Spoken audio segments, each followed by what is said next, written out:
Bismillahirrahmanirrahim. Assalamualaikum everyone. This is Khana Mansa Shehzadi here.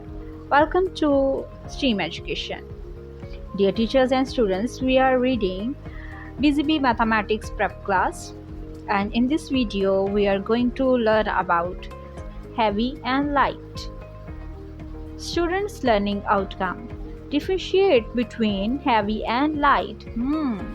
Heavy and light, जो भी वज़न रखती है चीज़ उसे हम हैवी कहते हैं और जो थोड़ा कम वज़न रखती है उसे हम लाइट कहते हैं। जैसा कि यहाँ पे पिक्चर्स में हमें दिखाई दे रहा है, ये है the long is heavy, the leaf is light.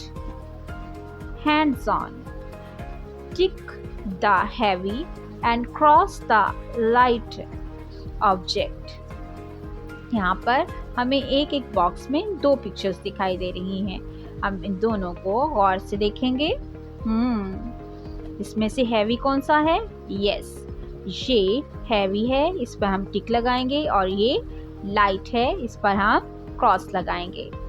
यहाँ पर दो पिक्चर्स हैं। यस, बस heavy and cycle lighter. Colour the heavy object blue and light object red. यहाँ पर दो ऑब्जेक्ट्स दिए गए हैं, हम हैवी में ब्लू कलर करेंगे और लाइट में रेड कलर करेंगे। बस हैवी है, इसमें हम ब्लू कलर करेंगे, और साइकिल लाइट है, इसमें हम रेड कलर करेंगे। For the teacher, involve the students in a discussion about heavy and light. Tell them use the terms heavy and light to discuss about weight. Engage the students in the given activities. Dear teachers, I hope so आपने इस video से बहुत कुछ सीखा होगा। मज़ीद सीखने और जानने के लिए हमारे साथ रहिएगा। मिलते हैं अगली वीडियो में, तब तक अपना बहुत सारा ख्याल रखिएगा। खुदा हाफिज़।